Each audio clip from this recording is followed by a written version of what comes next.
नमस्कार, स्वागत है आपका एक बार फिर से हमारे इस खास कार्यक्रम में जो सरकार और ब्यूरोक्रेसी की पर्दे के पीछे की खबरें लेकर आता है। तो चलिए शुरू करते हैं इस बार का पावर सेंटर।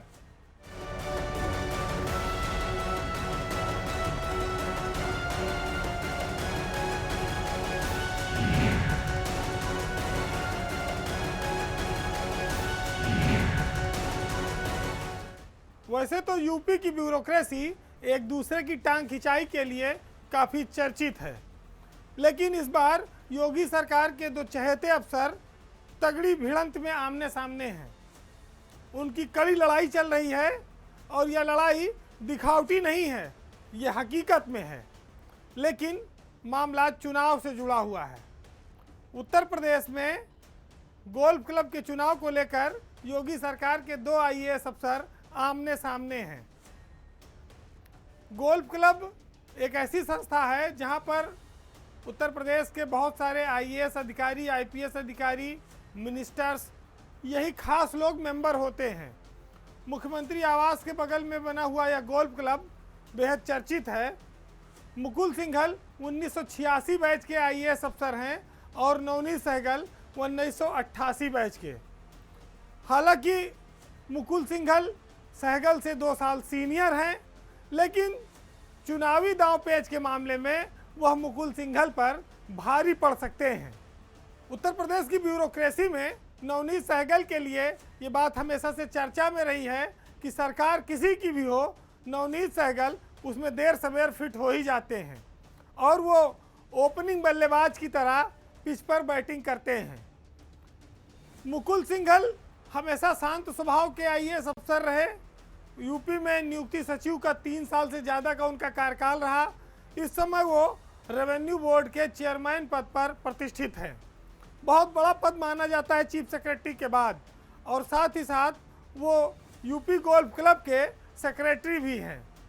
नवनीत सहगल इससे पहले एक बार बसपा सरकार में गोल्फ क्लब के अध्यक्ष रह चुके हैं। तब उस समय जावेद अहमद उनके सेक्रेटरी हुआ करते थे। तो आप देखिए कि यूपी का गोल्फ क्लब ये कितना महत्वपूर्ण पद है जिसके लिए अफसर एक दूसरे को हराने में लगे हैं। ये चुनाव भी बाकी आम चुनाव की ही तरह लड़ा जा रहा है। जैसे नेता चुनाव लड़ते हैं, कन्वेंसिंग करते हैं, वोट मांगते हैं, उसी तरह से ये दोनों अधिकारी भी अपने अपने अप्रोच से वोटरों को अपनी ओर लाने की कोशिश कर रहे हैं। यूपी का ये जो गोल्फ क्लब है, अगर आप इसके मेंबर बनते हैं तो आपको जानकर हैरानी होगी कि इसकी मेंबरशिप के लिए आपको 7 लाख रुपया खर्च करना पड़ता है और हर साल आपकी मेंबरशिप चलती रहे इसके लिए 2 लाख रुपया रिन्यूअल लगता है।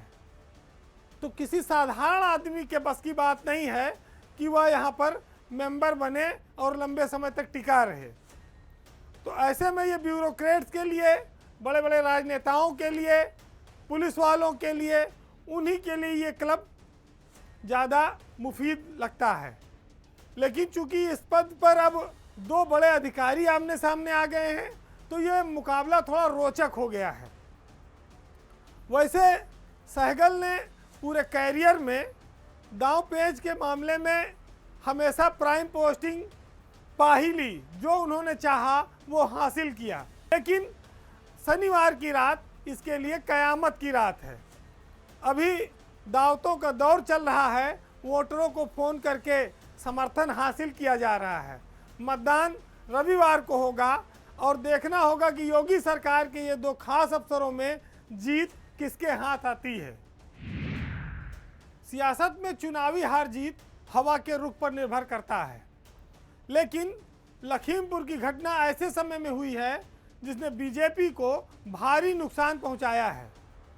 बीजेपी इस घटना पर भले ही चुप्पी साधे हुए हो, लेकिन उसकी चिंता और चुनौती दोनों बढ़ी हुई है।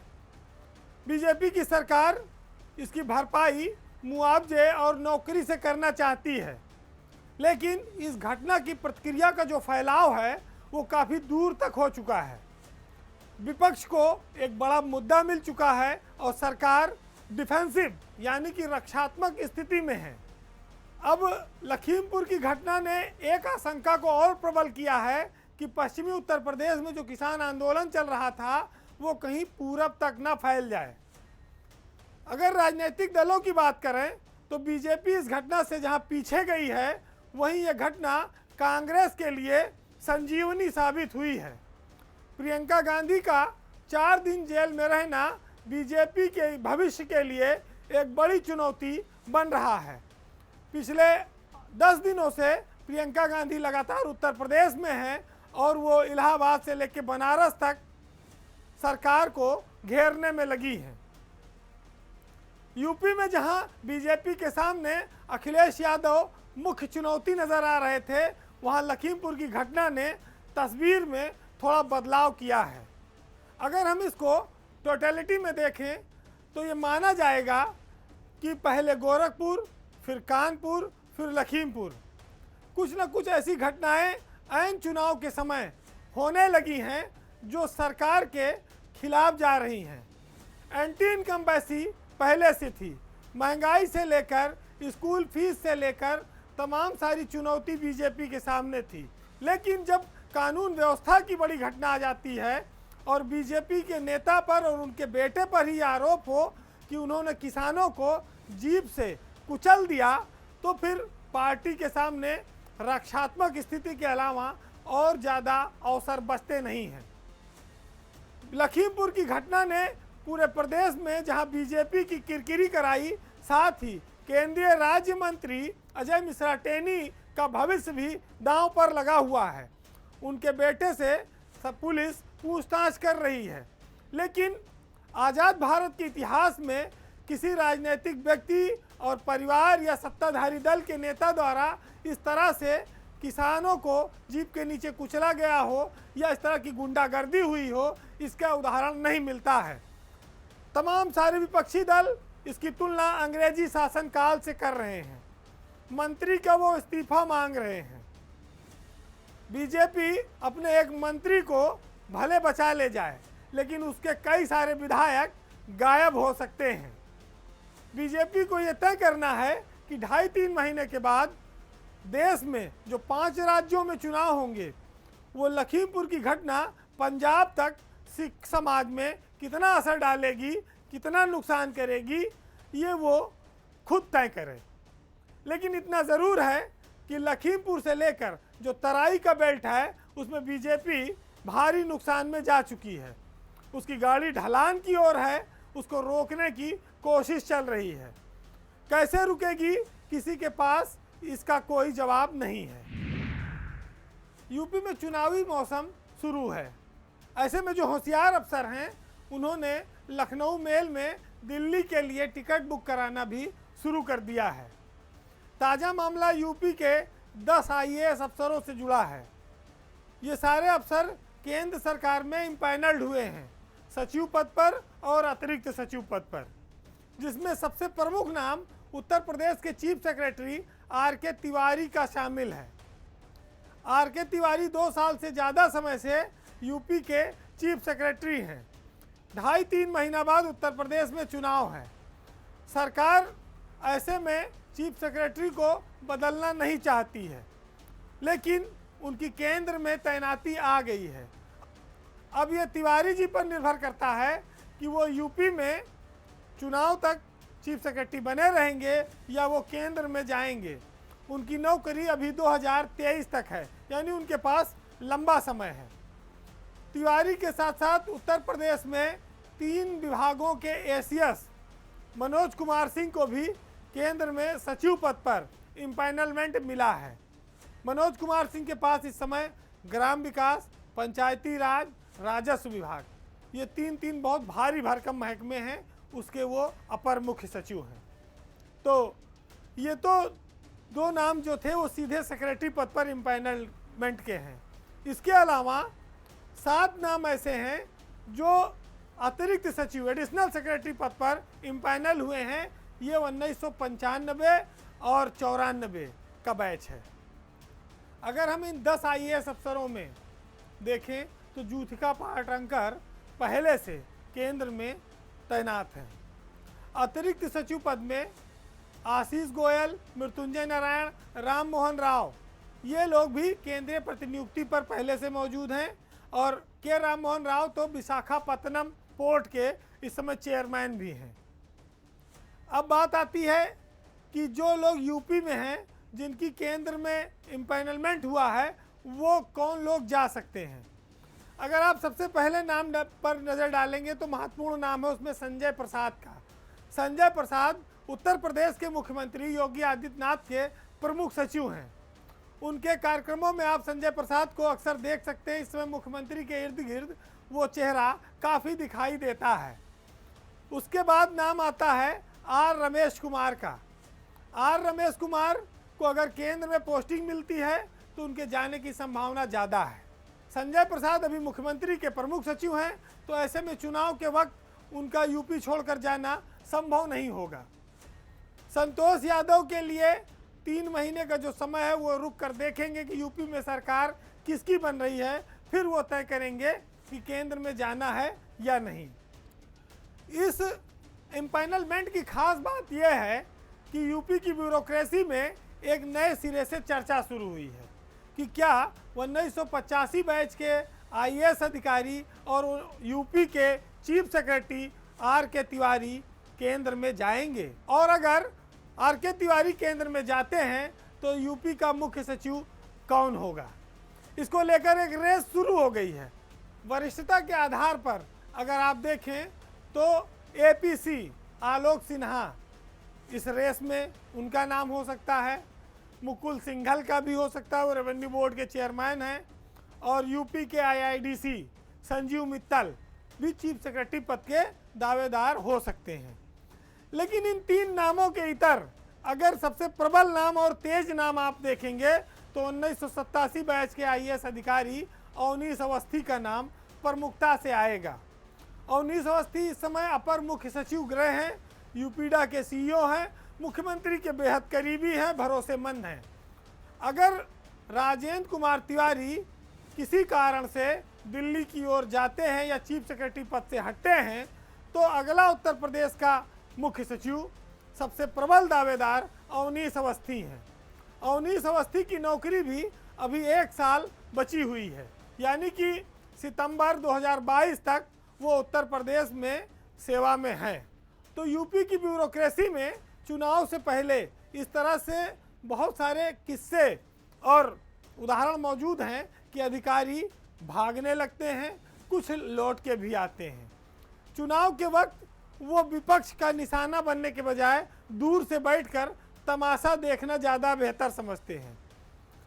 कुछ लोग जानकार ये भी कहते हैं कि जब जहाज़ डूबने लगता है तो कुछ लोग पहले कूद के भाग जाते हैं। तो इसका भी वो अलग अलग संकेत निकालते हैं। लेकिन सियासत में अगले क्षण क्या होगा ये कोई नहीं कह सकता, और ब्यूरोक्रेसी के होशियार लोगों ने इसीलिए लखनऊ मेल में दिल्ली का टिकट अभी से बुक कराना शुरू कर दिया है। देश के गांधी खानदान से ताल्लुक़ रखने वाले एक माँ और बेटे अपने तेवरों को लेकर अक्सर चर्चा में रहते हैं। लखीमपुर की घटना के बाद गांधी परिवार का यह हिस्सा फिर चर्चा में है। किसानों पर गाड़ी चढ़ाकर मार देने की घटना ने भाजपा के फायर ब्रांड सांसद वरुण गांधी को बोलने पर मजबूर कर दिया है। उन्होंने सरकार से खुलकर नाराज़गी जताई। किसानों के मुद्दों पर वह सोशल मीडिया पर खुलकर बोल रहे हैं, आरोपियों की गिरफ्तारी की मांग कर रहे हैं, मुख्यमंत्री को पत्र लिख रहे हैं। मामला तब शुरू हुआ था जब किसान आंदोलन में वरुण गांधी ने गन्ना मूल्य बढ़ाने की मांग की थी, और जब मूल्य बढ़ाया गया तो उन्होंने इसे नाकाफ़ी बताया और इसे 400 रुपया कुंतल करने की मांग की। उनके ज़िले में किसानों की संख्या बहुत ज़्यादा है, लेकिन लखीमपुर की घटना ने उनको एक बार फिर बोलने पर मजबूर कर दिया। वो बेबाकी से बोल रहे हैं और सरकार को हर मुद्दे पर सधे शब्दों में सलाह देते हैं। तो इसका ताज़ा रिएक्शन तब सामने आया जब 80 सदस्यीय बीजेपी की राष्ट्रीय कार्यकारिणी घोषित हुई और उसे गांधी मुक्त कर दिया गया।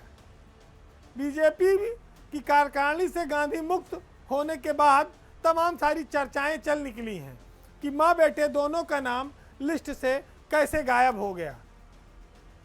ये चुनावी मौसम है, कौन किधर जाएगा इसका अंदाज़ा नहीं लगा सकते। लेकिन इतना ज़रूर है कि वरुण गांधी एक ज़माने में हिंदुत्व के बहुत फायर ब्रांड नेता बनकर उभरे थे और बीजेपी में भी उनको काफ़ी तवज्जो दी जाती थी। एक वक्त में वो बीजेपी के राष्ट्रीय सचिव भी रहे, लेकिन 2014 से सरकार बनने के बाद से वो केंद्र में लगातार मंत्री पद की आस लगाए हुए हैं। पिछले मंत्रिमंडल विस्तार में भी उनको जगह नहीं मिल पाई। लेकिन बीजेपी के जानकारों का एक बड़ा वर्ग ये मानता है कि लखीमपुर की घटना के बाद से जिस तरह से वरुण गांधी ने सोशल मीडिया पर ट्वीट किए, सवाल उठाए, किसानों को रौंदने वाले वीडियो निकाले, वो साफ है कि वो सरकार को पूरी तरह से घेर रहे हैं। उनके इस बदले तेवरों के पीछे क्या मंशा है ये वही जानते हैं। लेकिन इतना ज़रूर है कि वरुण गांधी काफ़ी लंबे समय से पार्टी में हाशिए पर हैं। पार्टी में जो उनको महत्व मिलना चाहिए था वो नहीं मिल रहा है। ऊपर से अब उनको राष्ट्रीय कार्यकारिणी से भी हटा दिया गया है। तो ऐसे में स्वाभाविक है कि माहौल और तेवर कुछ और ही संकेत दे रहे हैं। क्या ये माना जाए कि वरुण गांधी जिस तरह से तेवर दिखा रहे हैं और पार्टी उनको हाशिए पर डाल रही है, तो क्या अब बीजेपी में ये उनकी अंतिम पारी का दौर चल रहा है? हालांकि एक दौर था जब राजनाथ सिंह राष्ट्रीय अध्यक्ष हुआ करते थे, तब वरुण गांधी की पूछ बहुत ज़्यादा थी। एक समय में वो यूपी के मुख्यमंत्री पद के भी दावेदारों में गिने जाने लगे थे। लेकिन ये दुर्भाग्य होगा कि वरुण गांधी आज पार्टी में हाशिए पर हैं और ऐसे समय में हैं जब बीजेपी पूरे देश में शीर्ष पर छाई हुई है। बहरहाल इस बार के पावर सेंटर में इतना ही। अगले सप्ताह आपसे फिर मुलाकात होगी। तब तक के लिए नमस्कार।